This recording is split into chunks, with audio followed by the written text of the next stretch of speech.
Welcome to the Bowtie Edge Real Estate Unraveled, where we strip away the legal jargon and get real about real estate, helping homeowners, investors, brokers, agents, lenders, and including my fellow attorneys to talk about what you actually need to know. I'm your host, Mahmoud Faisal Khatib, the Bowtie Attorney, bringing you unfiltered insights from professionals on the front lines of real estate law. This is not theory, it is strategy. And we've got today Vincent Azanza with us from Doxa. Welcome, Vince. Thank you for having me. So, Vince, really quick, we were going to talk about. So you're big on you're a VA company, right? Correct. Yep. You deliver VAs to people, and so what we're going to talk about today is we're going to talk about the 5 things that you need to be successful with your VA. Did I get that right? You did, yeah. Correct. Awesome. Yeah. So tell us a little bit about what the hell is a VA, right? This is not the Veterans Affairs, right? This is not like, military shit. This is something else. Yeah, it's always easy to remember what I do because my initials are VA. So if you think of virtual assistant, you can call VA. Got it. So just to give you a quick brief about like the way our model works, just to differentiate from different virtual assistants, is we have a tailored approach when it comes to finding a virtual assistant. So instead of having a deep bench of specific roles that we're trying to fill, we go out and try to find specifically what our clients are looking for, and then we go recruit for them versus them coming to us. Yeah, so you took the recruiting model. Yeah, you took the recruiting model and applied it to virtual assistants. Correct. Yeah. That's awesome. Yeah. I mean, that's how recruiters work right now in the country, right? Like, so I want a good attorney. Hey, go find me an attorney. Go find me this. Go find me that. Go find me this professional. Right. So headhunters. So you're like a VA headhunter. Pretty much. Yeah. In the very high 30,000 view. But, we can get down to that at another time. But yeah, I mean, the thing with VAs is, first of all, in order to be successful, you have to treat them like a human being, not as a human doer. Oftentimes when people say, oh, I have a virtual assistant or they're offshore, they're often treated as just a task doer and really not part of the team. So that's number one, treat them like a human being. I mean, who doesn't, like not to be treated like a human being? It's the worst feeling. So, it's amazing that you say that because, I mean, we use VAs at the firm, right? Mm-hmm. And I could see it in how some of our partners and affiliates, how they'll treat some of the VA, my team, when they find out they're VAs. Like they'll be harsher, they'll be more difficult, they'll give them shit, right? Yeah. And of course, I'll hear about it and then I'll call them up and be like, bro, what are you doing? Yeah. Like, really? Like, yeah. Don't be a racist American. Like, stop that shit. Yeah, exactly. Don't be a dick, man. Don't be a dick. Don't be a dick, right? Yeah. No asshole policy. Right. So treat them like a human. Number one, treat them like a human. Okay. Yeah. Human being, not a human doer. Exactly. Yeah. Number two, have good training set up. Really, when people think of VAs, they think that they're going to get this finished product or this magical unicorn. Hardest thing. Yeah. It's got to be really, it really sets, well, one, it kind of puts, when I say training them well or have training set up properly, it really kind of humbles some people because some people aren't operationally fit to actually teach what their systems are. So in a sense, it actually makes them better because they're like, whoa, wait, I actually have to articulate what I do on a daily basis that I have to give to somebody else now. Teach that. Yeah. How do you teach that? So people that do well with virtual assistants oftentimes are very operationally stronger than they were before than having a virtual assistant. So train them well. Yeah, it's really, you can't have that finished product. You have to treat these employees like they were your own employees to really see that success. So train them like you were actually hiring them stateside or in person. Do you think the fact that they're remote makes it that much harder for people to actually connect with the VAs? It does if you're not putting forth the effort or actually having genuine curiosity of your VA. You really, for my clients that come along with me, I send out a book from our founders called the 2000 Questions, just to create connection. And it doesn't have to be about business. It could be Anything from, hey, what's your favorite style of pizza, or what is your favorite movie, or just random stuff that really helps kind of peel back the layers of like, okay, I do want to get to know this person personally. And once that feeling is there, they'll have a little bit more buy-in of wanting to work for you versus this person that is just like, hey, cool, get this done, talk to you later. Right. I don't give a Yeah. shit. I'm out. Yeah. My time is up. Exactly. See ya. Yep. Mhm. Okay. Yeah. We're gonna dive deeper in on all of these, by the way. But just I want to. Sure. So number 3. What's the number 3 thing? It kind of ties into number two is just really have create a structure and have real specific business goals of what you're trying to achieve with having this person on there. So your SOPs have to be locked down, deadlines have to be in place, access to the right tools to make them successful, and then really having given that ability for them to move faster without having to ask you in the future of like, hey, how do I do this? How do I do that? Let's have it all laid out, having that structure set up for them so that way there's no ambiguity. And there's times, of course, you'll do have to operate in ambiguity, but once they figure out how to work with you and your expectations, that ambiguity kind of narrows down and they kind of figure like, okay, this is how this person wants to work and I can probably figure it out from there. Got it. Okay. So first one was treat them like a human being, so make them part of your team. Mhm. Second was training, right? Actually Mhm. training them well.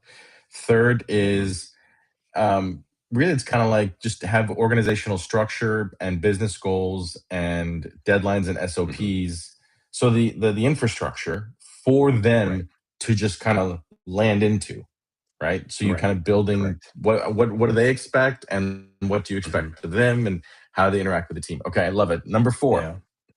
Number four is just building a rhythm of management of, if you have people that are in person that you do daily one-on-ones with or weekly one-on-ones, have them part of that, have that same type of rhythm of a weekly one-on-one, include them in the regular weekly team meetings, um, maybe have a start of day priority list, end of day checklist, or make that weekly. And as time goes on, that will get better because they'll start to understand the job a little bit more, and really giving them context of the work that they're doing versus just saying, "Hey, get this task done." Um, give them context of, okay, this is why we need this to get done. Update the CRM versus saying, hey, update the CRM and follow up with all these leads that are in here because we need to get our pipeline moving instead of just saying update the CRM. Right. Yeah. Because if they understand the why, they can Mhm. actually figure out the how. Are Correct. you a Brene Brown fan? My wife is a huge fan. She's got a stack of her books. I need to start reading her, but my wife will definitely drop Brene Brown quotes on me every Oh my once in a God, bro, while. you got to read Brene Yeah. Brown. Yes, Okay. you got. I mean, if you're talking about number one in terms of about being a human being and like that's vulnerability, right? Brene Brown, Absolutely. like all the way. Okay. But she has what was it? What was the rhythm daily management? There's something else you said. You just said something, but oh my God, I lost my track of thought. I got so excited about Brene Brown. Yeah. But she's all about. I recommend her book tremendously in terms of managing people and how Mhm. to deal with people. Mm. Oh, that's it. It was the paint done. Mm. So she has this thing where she calls paint done, and I have totally adopted it with the people that I work with. Anybody who works for me, it's the idea of when you paint a room, that's the last thing you do, right? Like you put the drywall, the mechanicals, the plumbing, the things, the floors, the carpet, whatever it is, the trim, and then after you're done with everything, you now paint it. And so Ah, paint done, what does it look like, right? yeah. Because I may tell you, hey, I want you to do 1, 2, 3, and 4, right? Because I think that's what needs to be done. But in Mhm. reality, if I just told her what I needed at the end, they'll figure it out on their own because they know their job at some point better than I do Mm. Mhm. because they're Okay. doing it, right? Yeah. So it's when you're talking about knowing the expectations and letting them Yeah. know the why, because that's what you said. The why am I doing it this way? It's the paint Mhm. done. Like I need to figure out how to tell my client that they owe us money on these types of files and this type of da, da, da, as opposed to say run me an AR for the last 30 days. Well, she'll do Right. that, but that's not going to solve my problem with this client's accounts receivable, right? Right. So, Right. Absolutely. Brene Brown, bro. Okay. This is, I I have love to it. tell you this. I'm not one about saying listen to your wife. I'm going, my divorce, I don't do that shit anymore. I don't listen to them, right? But this is one I would tell you, listen to your wife. Check it out. Got it. Done. She'll love to hear that. Great. Oh yeah. She'd be like, "Who's that bow tie guy? He said to listen to me." Um,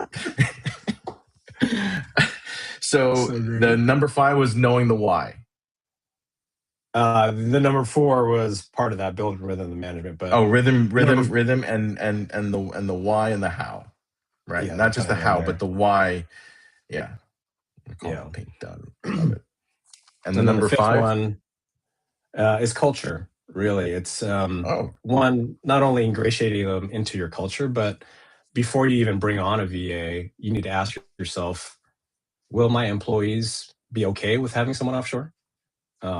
Because we really want your internal stakeholders to be bought in as well. Because if you have somebody that disagrees with it or may see it from a higher view of like, hey, you're taking jobs away from an American versus going offshore, well, explain the reasons why. And oftentimes I get that rebuttal of people saying, well, I don't want to take away US jobs. Well, we're not taking away jobs from US workers. These are jobs that are, one, already hard to fill just because of a skills gap. 2, they're super expensive. Like, say, for instance, I just placed a senior accountant with a CPA firm. She's in growth mode, but can't afford a stateside senior accountant at $120K, but she can afford one offshore that has the exact same equivalent at half the price. So it's a little bit easier pill to swallow for those companies that are on the growth path. So when you look at it as you're helping a US company scale and grow by leveraging offshore talent, then it kind of makes it a little bit easier. Like, oh, okay, I see what you're trying to do. But yeah, really having, 1, ingratiating them in the culture part of it, and then 2, just having a culture that's going to accept them coming into the fold.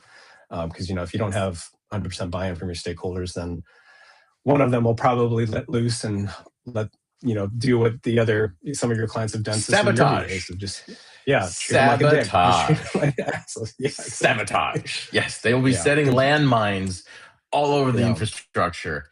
Yes. It's funny. I did a coaching program for lawyers several years ago, and I remember after the first meeting, I got back to Chicago. They have quarterly meetings, and I came back. And I'm like, we're going to start tracking our time immediately. And there was like 5 of us, right? And I'm like, if you don't track your time, you're not going to get paid. Everybody quit. Oh. And I was like, oh, shit. So we had to rebuild the team from scratch, right? It was just me and the other attorney, and everybody was gone. And I was like, okay, so what do we do now? So I knew that they weren't working the hours, right? I knew they weren't doing the job, but they were claiming that they're overworked. And but yeah, and so and the other thing I was talking about was going overseas, right? So I talked about bringing in these VAs, and people were freaking out. You're replacing my job. You're getting rid of me. And it was like, no, I'm not getting rid of you. What I'm doing is I'm supplementing you. Like, why do you want to do the shit job, right? Why do you want to do the timekeeping or the billing or the docketing or these little things? Very cool. And you hit it right on the head, man. You hit it right on the head. I mean, exactly that. Like when internal, when stateside employees say that you're going to take away my job, it's like, no, we're giving you more capacity so that my varsity players can do the varsity work and the JV players can do the JV work. And it's not that it's lesser work; it's just time consuming. It's like correct, right. I need you. I need you at your A game, right? I don't want you doing stupid shit that I can pay someone nothing to do it. Versus, I want you to do what you do, what you're amazing at. Right. Exactly. So, all right. So those are the 5 things that we need to be successful, right? In theory, it's great. Now, application is a whole nother thing, right? Absolutely. I'm sure you've dealt with. So who's your client profile? Like who are the type of clients that you service and provide services for? Well, really, anywhere from the solopreneur all the way up to mid-market companies is who we service. But for me, I like to focus on the $5 million and up to about $150 million range. Really, Okay. those companies that are on that growth trajectory, that are having their varsity players do JV and freshman work, that are just like can't move the business forward. They're just like, I Mm-mm. can't do this. I can't take on new clients because I'm just so busy doing mundane shit. And it's like, come on. So for me specifically, I do really well with accountant, CPA firms, financial kind of realm, um, HR, um, HR advisors that know that they need more capacity but can't quite afford to hire at stateside. And then also, I also do well with fractional CFOs who look at it from the P&L standpoint of like, okay, we need growth, but where on the P&L can we help save some money at the same time as we spend money at on other resources? Um, but yeah, to answer your question, we're really business agnostic because of the way we go out and do the tailored recruiting approach. So Okay. just to give you an example, as a company entirety, we have over 1,000 employees in 50 different verticals. And it just kind of hits home with different people. Wait, Some Doxa is 1,000 people. Yes, we have 1,000 employees between the Philippines and Colombia. We have 1,000 Okay. employees over 50 different verticals, and those roles range from project estimator for a construction company to admin assistant to marketing coordinator, social media coordinator, help desk, people picking up phones. So it really, if it can be done virtually and it's not a very niche role, we can help probably fill it. So Yeah, what makes you able to find the candidates better than somebody else? Like, I mean, I could go online now and I can put sure. an ad on Indeed or Hmm. Craigslist or some shit, right? Or what's the other one? There's Hmm. Indeed and Upwork, right? Yeah, And I could say, right. oh, I'm gonna go find my person. What makes it going through you and having you do it different? Well, one is data security. Um, Going through Ah, Upwork and Fiverr and all that, those are great. They're simple ways to get help quickly and cheaply. The only downside is data security because one, they're working from their personal laptops, and two, you have no idea if they're on a secured connection, right? Um, so us as data security is our number one priority, and the reason why it's our number one priority is often because that's the that's biggest huge. hurdle. Yeah, people are just like, how do I know my data is safe? Well, guess what? We supply the laptops, we supply the monitors for people's to have a work from home setup, and we monitor everything with our cybersecurity team. And so we're SOC 2 Type 2 compliant. Um, so one, data So security do you is buy a the big do one. you buy the stuff locally and then get it to them, or do you ship it from Correct. here? We'll ship it since we have separate entities in the Philippines and Colombia of where we recruit from. We will source it and then send it out to them. Since logistics in Colombia and the Philippines are a little bit different than the United States, so we'll ship it to them, and then based off whatever our clients need as far as software goes, we'll download that onto their computer and send it off to them. The only time it Oh, ever so really you'll comes. you'll set up the laptop here with all the Mhm, information, all the software they need, all the connections, and then you'll just send it to them mhm, and you'll ship it from here to them in the Philippines and in Colombia. correct. Yeah. Oh, that's kind of pricey.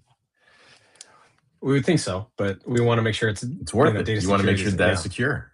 Yeah, yeah. We absolutely. don't, the security breach can cost a business millions of dollars, and that's not where we want to be known for. So, um, and then as far as the recruiting side of things, we have a separate recruiting team in each of those countries, the Philippines and Colombia. What they will do is if they're trying to fill a role for me, is they'll open up the jobs on several different job boards. I think they do use Indeed. They'll do a LinkedIn, and there's two others that I'm not quite sure of what they use. But basically, they'll start the recruiting process. They'll start vetting.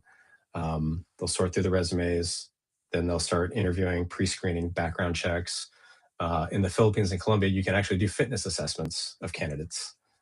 Something you can't Really? do in the United States. Yeah. No. So, yeah, big no here in the United States. Can't Yeah, do that. absolute no no. Yeah. Absolute no no. Yeah. And So then they'll do with fitness and stuff, they'll make them like, can you do 50 push-ups and shit like that? Like, is that what you're talking about? Or like, no, it's more so like, hey, let's make sure you have a clean bill of health, that you can actually do the work. And so they go it's like kind of send in them that like to a realm. medical exam, Correct. Yeah. kind of like what they Yeah. do for the immigration papers. Correct. Yeah, for sure. Yeah. Okay. Yeah. Yeah. Not Because like a military when you're style. applying for your green card, I don't know if you. I mean, I never had to do it. But from what I hear from Mhm. the immigration attorneys, and I've been to a few of their conferences, but in order to apply for your green card, you have to take a medical exam. I didn't I don't know know. if you knew that. Yeah. Did not know So, that. yeah, that did it. I was like, well, you got to take another one. Like, yep. And it's interesting because you watch the old movies when they come into Ellis Island and you got the doctor there and he's like checking them to make sure they have. That's the same thing, right? They have to take a formal medical exam, and you have to submit that with your application. Oh, okay. I didn't know that. I thought that was just a scene out of Godfather when they check for No, that's what I go for thought, but no, it's a real thing. Okay. It's a whole industry. Yeah. It's a whole industry. Did not know that. Yeah. That's wow. Okay. So anyway, in addition to what the recruiters do, they also will do a skills assessment. Say, is this person really certified in accounting, or do they have the technical skill? And then we'll also do a personality test and also a cultural profile, culture index profile. So I don't know if you've ever taken any of those personality or culture index tests. Oh yeah. But let's take that one by one, because those are three cool things, right? So the first one you said, now the skills test, how do you actually have an exam that they take for knowing how to use Excel or Claude or AI or whatever it is that they're using? They'll actually go through and work on the software, like QuickBooks. I want to make sure they know how to use QuickBooks. Yeah. They'll test them for that. Yeah. So we have a learning management software that we use that we'll send out for these potential candidates to come through. They'll have to pass that. And then in addition to the way we tailor recruit, we'll also make our clients part of the interviewing process. So after we've vetted them and we've secured the top 1 to 2% of the candidates, we'll present those to our client and say, okay, who would you like to interview? And wait, before we get there, I went on with the other tests. Yeah. So the behavioral assessment, so there's a whole bunch of different ones. Which ones have you, like DISC? There's PI. There's people something. There's Myers Briggs. Which do you have a particular one that you lean on? I think it's the PI.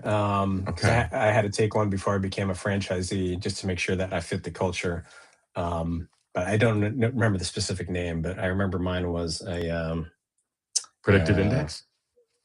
Yeah. You're definitely not a Maverick. No, definitely not a Maverick.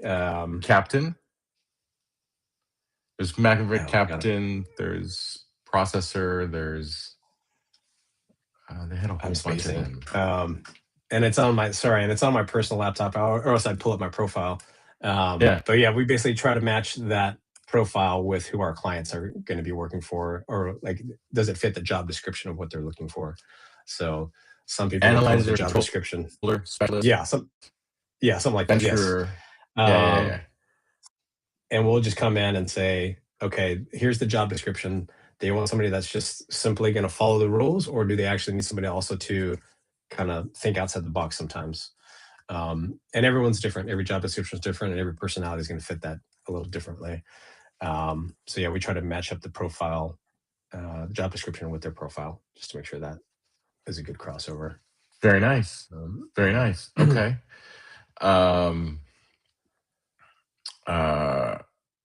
Yeah, so I remember I did so we started with that was how so my biggest problem when everybody quit, right? We had one person left, and my fear was, I don't know how to hire.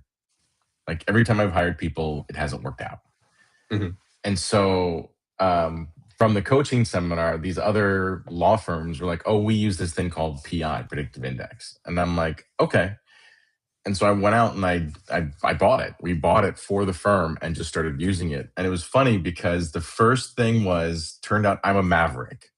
I don't know if you know the Maverick, for the profile for the Maverick, right? Okay. So, there's 3 parts to the scale. There's cooperation and independence, right? So, like, you're dependent or independent. Like, you can work as a team, or you're totally independent by yourself, right? And then the next one is You are highly social, like you like can hang out with people and love being with people, or you sit in a room like a bookkeeper with the lights off, just working on your computer, right? And the next one was someone who totally follows the rules and someone who does not follow the rules at all. And my profile was literally an angle. I am totally independent and I don't follow the rules. It was like, I love it. Total maverick. Yeah, and I remember I was talking to, I'm going to give him a shout out, Barry. He's totally awesome at Predictive Index. He's out of California.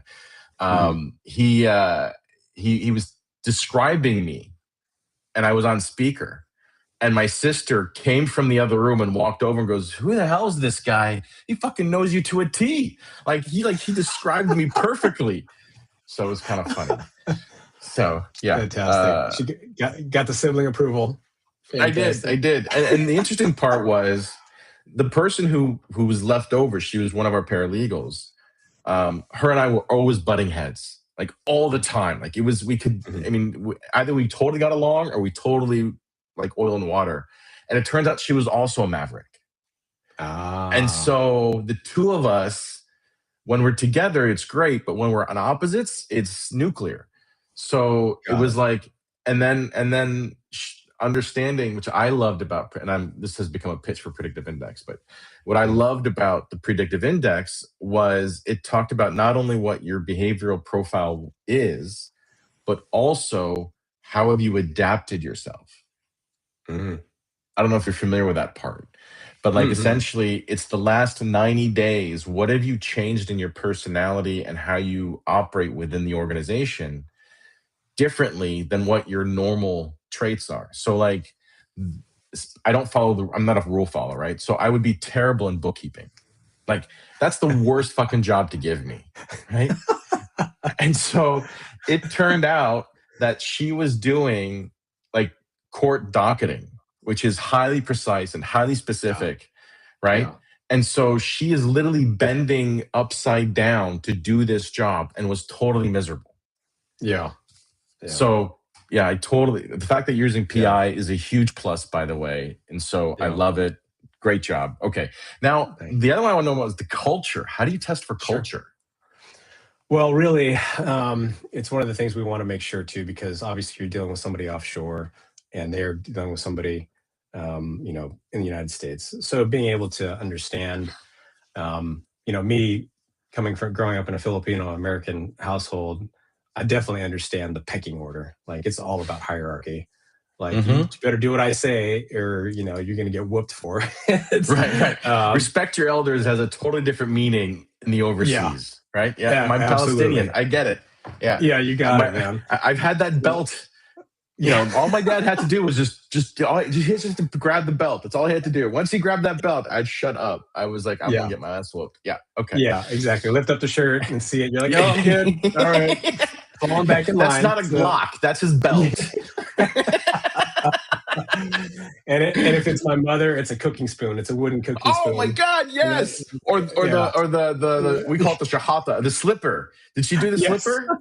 Oh yeah, the chinelas is what we call it. Chinelas. Yes, yes. Which somehow had this boomerang effect. It just used to come back, right?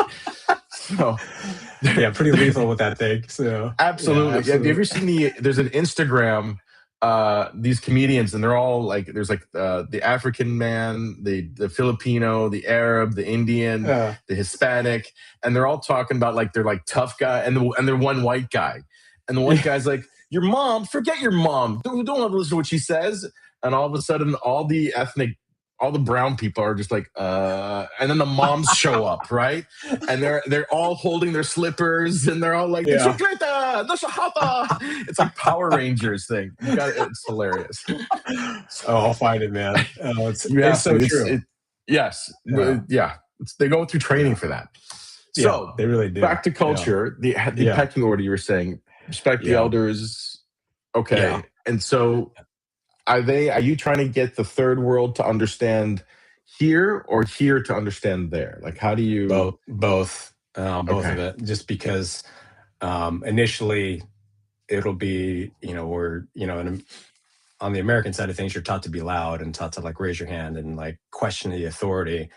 Right. Or sometimes it's like, I've had clients that say, this person never like gives me feedback. They always just say yes. And I'm like, well, that's kind of how they're brought up. You gotta like put it out there and say, hey, if you disagree with me, please raise your hand. And like, so that way you're clearing the pathway for them to actually disagree with you and not feel like they're going to get punished for it.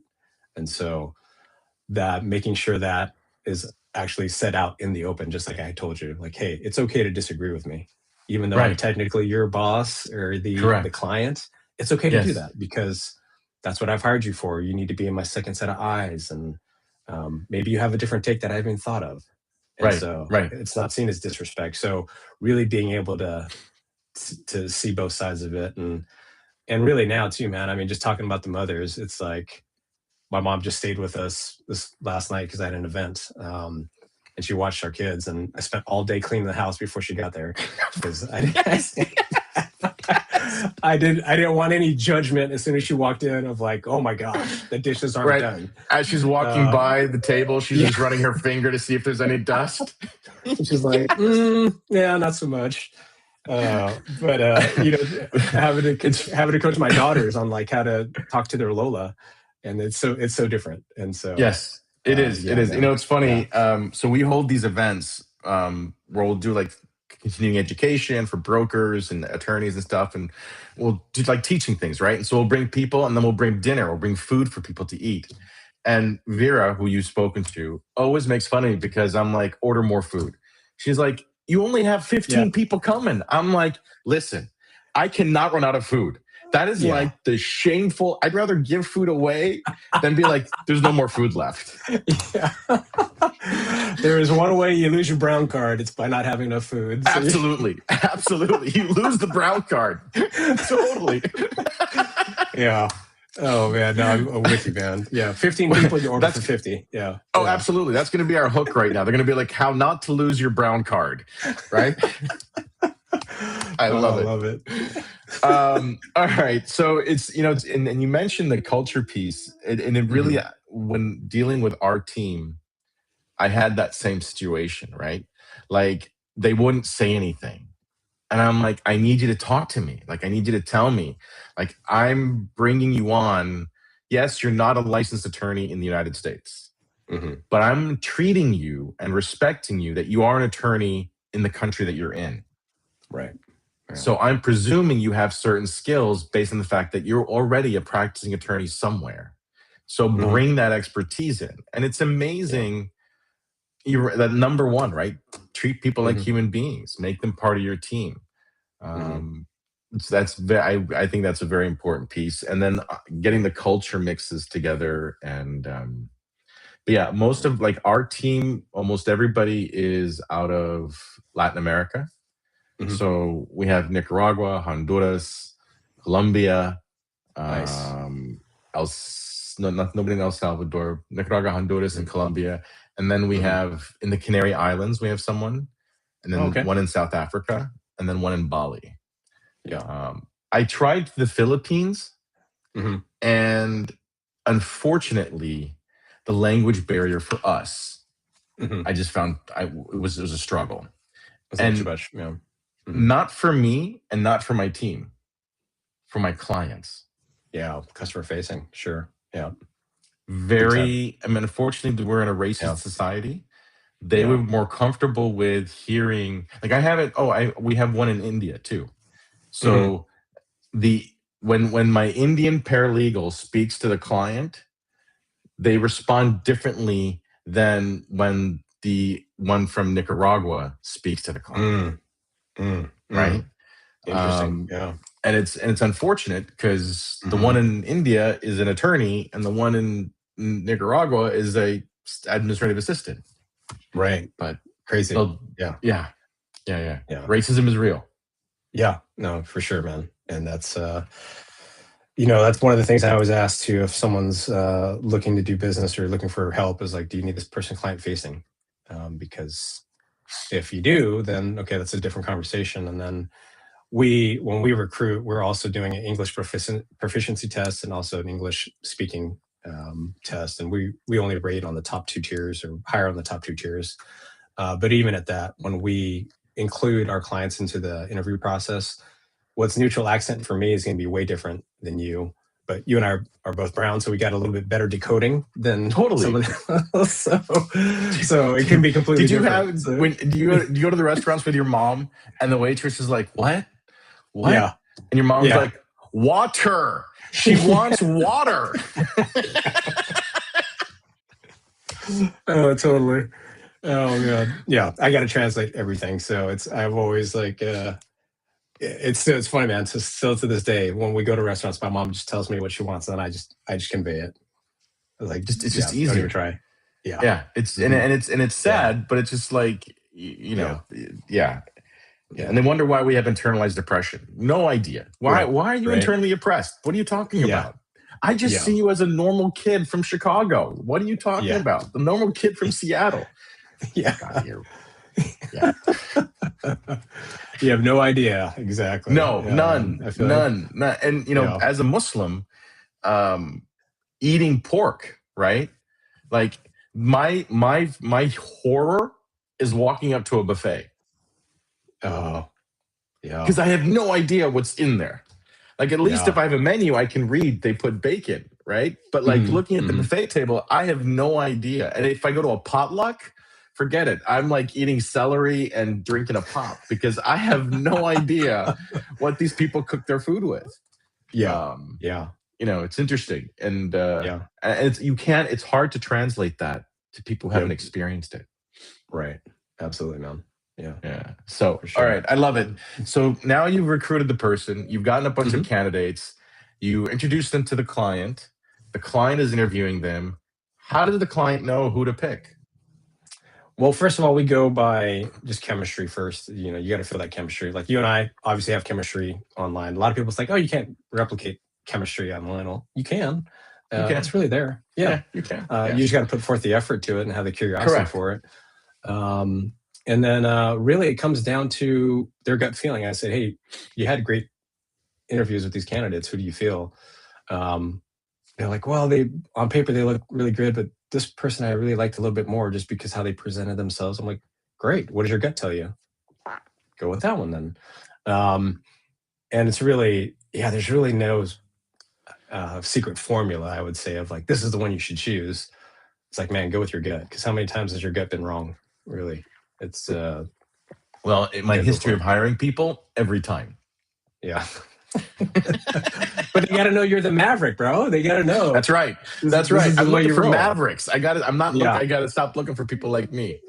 Yeah. I don't know if you have an opportunity to play with the predictive index models in the software. Another plug for them right here, right?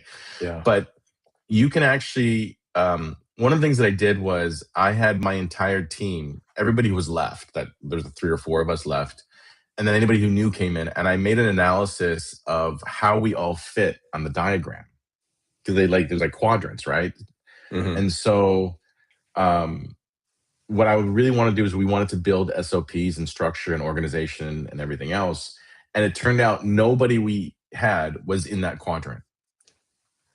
And so we had to go and fill that spot because that made more sense to build that. And so one of the things, I don't know if you offer this to your clients, but you should really offer that to your clients if they're helping them build their team. You could do amazing things for them by saying, listen, I know you want this, but let me tell you, looking at your team, if your goal over the next 2 years is to be here, to get there, you're going to need this person in this quadrant. So just something to think about. That's a great value add. No, absolutely. Totally. Right? Yeah. Because it helped us, right? And then it turned out, so then we also use DISC. I don't know if you're familiar with DISC. Yeah, I've taken that quite in my previous life at Amazon. But yeah, it's been a while. Yeah, so we do DISC, and with right now I couldn't afford PI anymore. It was just too expensive for us, right? It's like $10,000, $15,000 a year, right? And if you're hiring 2-3 people a year, it wasn't making sense. But I will tell you, when I did not use some sort of behavioral assessment, it cost us tens of thousands of dollars in losses to have the wrong person, right? Because the right butts and seats. Yeah. 60 days of Mhm. training. So you're paying them for those 60 days, right? And then my time to train them. And then the cost of the software, whatever it is, the licensing to get them on board, and if you have to buy them things. And it was so when people are like, "Oh my God, you're gonna spend $10,000 on a software," I'm like, honestly, if you're gonna hire more than 2 or 3 people a year, it's worth every penny. Absolutely. You gotta look at it from a different angle versus just an upfront cost. That's Exactly. Yeah. But that I would be a mean, great you said value it. add for your clients. No, yeah, absolutely, man. You said it right on your head. It's like it's your time. You're the varsity player. You are the captain of this freaking Yes. ship. You need to be. You need to be up Correct. front. Right. The Yeah, last thing I need yeah, to be is filling water bottles for the team, yeah, yeah, right? yeah. You need the Exactly. quarterback Yeah, throwing touchdowns, not making sure that everybody has yeah, Gatorade, you know? yeah, Um, yeah, so okay, so I love it. So yeah, yeah. gut feeling, you pre-vetted them to make sure they fit the role. Are you helping them Correct. figure out what's needed for that role, for the particular role that they have? We do. Initially, what starts off is I kind of think of it as just a big glob of clay, because initially people will always come after me and say, "Okay, man, this is what I need," and I'll look at it. And just initially, I'm like, "Okay, you're looking for the unicorn because you've got basically 7 roles filled into this one administrative assistant role." Right, that's not going to um, work. yeah, not going to work. First of all, if there is a unicorn out there, they're probably are already hired and you can't afford them. Um, but first, let's narrow down the focus to like what's your top 2 biggest priorities. So, for instance, we really see a lot of hybrids of between administrative assistant and light bookkeeping, or administrative Mm, assistant, social media coordinator.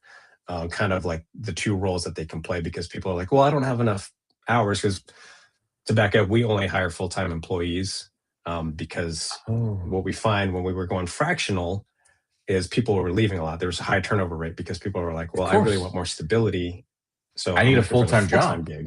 Yeah. Yeah, exactly. So, and the flip side of that too is we found that some part-time employees were picking up multiple part-time jobs, and the quality of the work just diminishes because they're like, I need as much money as I can. I'm going to take on as many gigs as possible. I'm working remote. Right. Nobody's going to watch me. So I can Correct. just do it. So, yeah. So, to back that up, yeah, we only hire full time employees. And so, going back to what I was talking about with the hybrid roles, yeah, it's a lot of administrative assistant, social media coordinator, or if their main focus is bookkeeping, I'm going to do all bookkeeping and light executive assistant stuff like managing inboxes. So, but yeah, getting away from that VA that can do it all. It goes back to that first thing that I talked about is like treat them like a human being because nobody can do it all. Otherwise, you want to be looking for help because you can't do it all. So No, you how do you can't. expect somebody else to do it all? Yeah. Correct. Correct. Awesome. Awesome. All right. So, um, really quick, Mhm. what's the best way to train the VA? Like, in your opinion, what have you seen to be successful training and totally unsuccessful training? Well, again, it ties back to you need to find out who on the team is going to train them, which stakeholder is responsible for owning it. If they're like, oh, we're just going to kind of they'll learn little bits here and there and there, and like, let's have a little bit more structure because if they're going to learn something from somebody else, and then another person, you get 3 people and training them, all those 3 people are going to train in a completely different way. Let's have it down to one person because so that way there's consistency, there's that rhythm, there's the communication factor that comes through. Um, yeah, you got to have a proper training system set up and really um, have ownership about it, have specific goals of like, okay, by week 2, I need them to be here. By week 3, I need them to be here. It So sounds what super if simple, someone but you'd doesn't imagine have people that? Like, didn't. what if you don't have that? Like, I'm like, okay, I've never done a VA before. Hmm. We're doing $1 million and $2 million in sales. And, we're all Hmm. like, everyone's running around like we've got, Hmm. our hair is on fire or Sure. gone. Right. And that, yeah. So how do you train if you don't, how do you build that system if you Yeah, don't and have it? that's one of the things I asked during discovery is like, do you have this written down? Do you have the one thing that will kill having a VA is institutional knowledge or tribal knowledge, if you will. If it's not written down, or if you're just saying, "Oh, that's Mahmoud, he'll do it." Okay, but has Mahmoud trained anybody on doing it? No, he just always does it. Okay, Or, you know, I've heard this before. I remember this from my Amazon days. Oh, just search the Slack channel. Someone put the process in the Slack channel. And it's like, come on, really? do I have to search the Slack channel? Yeah. But I feel so much yeah. better about that, by the way. You know, that they're just as fucked up. That gives me hope. Yeah, for sure, man.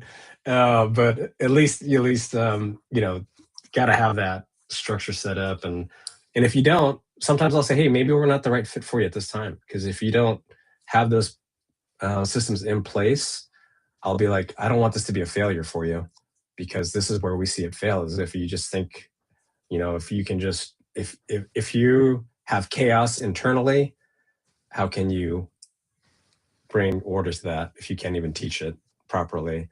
And so, yeah, sometimes I'll just say, hey, I'm sorry, I don't think we're going to be the right fit for you. And that's all Sometimes comes back the to best answer is no. struggle. Yeah. And maybe the timing wasn't right. So, You know, it's interesting because, you know, that was me, right? Mhm. I'm like, I want to hire a VA. I just don't know what the fuck to do, right? Yeah. So I was given the idea. So we use Google Meets on our, so we have the Google background for our software, Mhm. right? And so one of the things that I did was I made a list of all the things that we do that needs to be Mhm. done, right? For this particular role or whatever this person's going to be doing.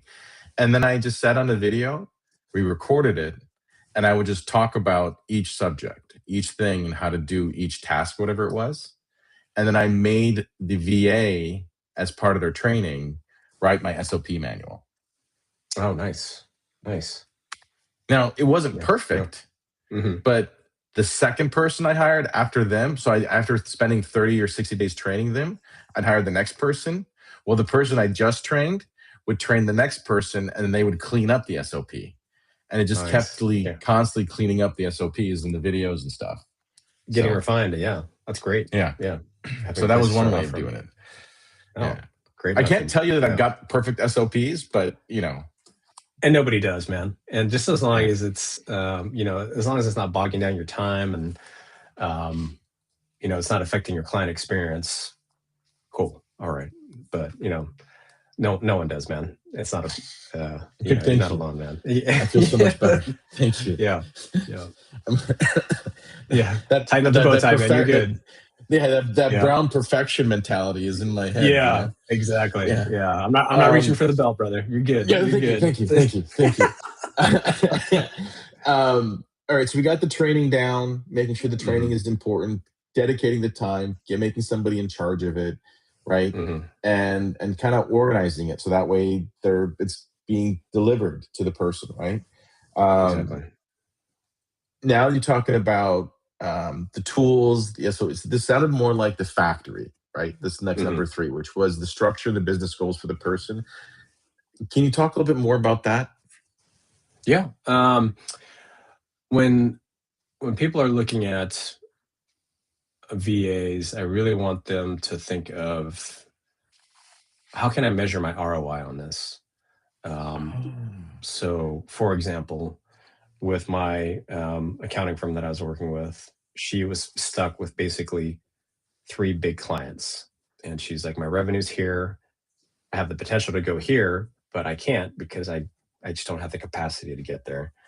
And so really having that specific ROI on, okay, now that my varsity player is no longer doing JV work, how many more touchdowns are they going to score? How many more RBIs are they going to hit? Or, you know, how many home runs are they going to hit? Yeah. So whoever they're relieving, what is that going to do for the business? So having that ROI incorporated in there somewhere, so you know that it's working. And then really it's, again, man, just refining your structure and knowing the responsibilities of, why am I bringing this person on? Is it really just to give me more breathing room? That's great if it is. If you need more time with your kids, cool. Yeah, bring on a VA. That's your return on investment, is your time with your family. Correct. It doesn't necessarily have to be monetary. Specific. Yeah, exactly. Yeah. If it helps you get back your sanity so you can do the things that you love to do, hell yeah, go do it. Because it's just going to make you a better. It's going to make you a better leader, a better maverick, if you will.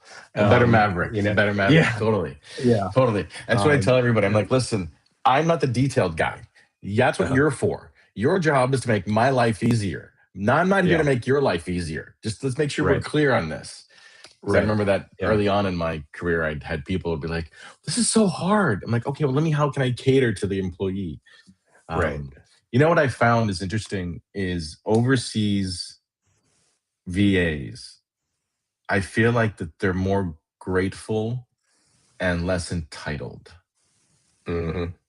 Mhm. right? Yeah. They're Absolutely. happy they have 100%. a job, they happy they have an opportunity, and they just Right. work hard, right? Right. Yeah. Um, yeah, no, I Yeah. love it. Yeah. We don't have a lot of time left, so I'm going to jump Yeah. in the last two: rhythm Mhm. management and daily routine and weekly. So Mhm. tell me quickly about that. Yeah, it's really just that of like being consistent as far as uh, check-ins, having open dialogue of when they can talk to each other. So in essence, when people hire VAs, they always say, "Oh, well, what hours are they going to work?" Well, for our company, if you hire us, we make them work whatever hours you want them to work. If it's Hmm. East Coast time, great. What I always say is like have them work your specific hours, and once you become accustomed to the way each other works, you can have that overlap of where it's 4 hours your time, 4 hours off time, and that's where the rhythm management comes in. Is like okay, be consistent on this is when I need to check in, or be consistent on the communication. Okay, do you want communication via Slack, via email? Do you want them to be on the WhatsApp? Do you want to actually have a phone call conversation with them? Because everyone's workflows are going to be a little bit different. Um, and it's something I learned on really learned early on was I really have to ask, how do you imagine this working? How do you imagine this workflow going to take place? Because I ended up placing a virtual assistant with a guy that was always on the road, and he was like, I don't have time to stop to every internet cafe to log on to email my person or email documents. I need them to pick up the phone and do stuff for me. And the person that we ended up placing them didn't have the greatest skills on the phone. Always worked well off a checklist of like, okay, give me this, and then it didn't work. And so that was my fault because I didn't do enough diligence of asking, like, okay, how do you really envision this person God, working for you? how do you Yeah, work so I can find the person that can work within that when yeah, that's awesome. yeah, yeah. Yeah. So that's that Because you portion need the of it. rhythms to match. Yeah. Absolutely. Mhm. Absolutely. And that was that's back down also to the technology piece, right? So Mhm. what if they're going to be using phones, you're going to be calling them, they're not going to make a long distance call. So are you Right. using Yeah. WhatsApp? Are you using Google Meets? Are you using Ring? Like what software are you using that Mhm. they can communicate at no extra Yeah. charge? Yeah, that's basically what it's up to our client, however they like to do it. We'll say WhatsApp. We'll say, yeah, some people have the Ring Central. Yeah, some people would just communicate via huddles on Slack. It just really kind of depends what medium they like better, Yeah. and that all varies depending on the client. And then we spent a lot of time talking about culture, Mhm. um, and trying to how do you help, and we talked a little bit about that. Have you found it to be successful of getting people who are like, you're taking my job away, or you're taking me overseas, or you're going to fire me once I teach them what to do? Like, have you found it to be which where has it been successful and unsuccessful in trying to bring the U.S. based employee to come around? Um, uh, the feedback from clients for me is really just saying that, oh wow, all this busy work is off my plate. They see the light of like, okay, yeah, I can actually do what I'm supposed to be doing. Going back to the varsity JV thing, um, once it's hard because people feel the natural tendency is like, okay, someone's here to take my job. No, no, no, they're not. Where we see it is the light bulb goes off of like, oh great, I can actually go sell and meet this client without having to worry about getting back to my office to go do this. Um, yeah, it's that once they see it, and then where we've seen it super successful is where US based employees get promoted to start managing offshore employees. So they start learning how to manage folks. And so the Mm. career growth for that side of things is like, oh, this is awesome. Okay. Um, And that's where really our founder, David Nielsen, who was also the founder of Guidant Financial in Bellevue here in Seattle, when he decided to go offshore, he ended up hiring a company that basically gave him like 5 accountants that he was like, okay, I want to try these 5 folks. Ended up doing an amazing job. Made a promise to the folks here in Seattle and Bellevue of like, no one's going to get laid off. We just need this extra capacity to move forward. And those people that were afraid of it ended up being the ones getting promoted to start managing the offshore teams. And so it worked out. And then the genesis of Doxa comes from that. He flew out to the Philippines. David flew out to the Philippines, saw the conditions that they were working in, 3x3 cubicles, bunk beds in the back, commute times that were just outrageous, and was just like, whoa, I wouldn't want this for anyone stateside, nor do I want this for anyone working for me offshore. Let's change this model. And so basically created the blueprint within Guidant Financial to become what Doxa is now. We call it conscious outsourcing. So, what do you call it? We call it conscious outsourcing. Conscious outsourcing. Yes. Yeah. So we're really taking care of the employee and also the client at the same time, making it our goal is long-term retention. And with all those being said, it's like our retention rate's at 80% versus the industry average, which is about 40 to 45. And so we try to make it the gel there, if you will. Yeah. You are doing amazing stuff. I do have I had a bonus question. I forgot my bonus question. Oh, okay. I had a bonus question, but yeah, I think we had a situation with a company out of India, and it turned out that we thought we had full-time employees. They were full-time for us, but they were full-time for like other law firms at the same time. Oh gosh. So they were working for like 2 or 3 law firms all at the same time. And so they would disappear for like an hour or 2. And I'm like texting, where the fuck are you? I'm trying to get this done. And like, oh, I was at lunch, right? Or I was at dinner. And I'm like, okay, well, this is like second dinner. Like, I don't understand. But anyways, Vince, this was amazing. I had a lot of fun with you today. Oh, I had a great time, man. Thank you so much for inviting me. Absolutely. So we talked about today, what are the 5 things that you need to be successful to VA? We talked about treating like a human being, training, setting up structure and business goals and tools, and essentially the infrastructure that's needed for the person, rhythm management. So how do you manage the person? How do you continuously be in contact in your communication with them so that way you're managing them properly, just as if you would manage any employee here in the US. And the last thing is culture, making sure the cultures mix and come together. Vince, thank you so much. This has been amazing. How do people get a hold of you? Thank you. Real easy. Vince@doxatalent.com is my email. Otherwise, I'm sure they follow you. I think you and I are friends on LinkedIn, and super easy to find me. So now follow us on your socials, and we'll be sure to make sure we have all of your information. I think we do. We'll make sure we put it in the notes and the comments so that people can know how to get a hold of you. Vince, this has been fantastic. Thank you so much. Thank you. This has been a lot of fun. any last parting words you want to throw to people before I go into the closing remarks? No, man, this has been a lot of fun. Thank you so much for having me. I really appreciate you and the work you're doing, and look forward to the next one. Good. Yeah. Absolutely. So welcome. Thank you so much for listening to us here at the Bowtie Edge, Real Estate Unraveled. We stripped away the legal jargon. We got real about real estate, helping homeowners, investors, brokers, agents, lenders, and including my fellow attorneys to talk about what you actually need to know. I, Mahmoud Faisal Khatib, the Bowtie attorney, hosting along with our wonderful guest, Vincent Azanza from Doxa. We brought you unfiltered insights from professionals on the front end of real estate law. This was not theory. It was strategy. Yeah. Take care, everybody. We'll see you in the next one. Yep. Okay. All right. Do I exit? Oh, give it a minute because it's got to upload. We got to. I'm trying to. Does it stop? It's funny.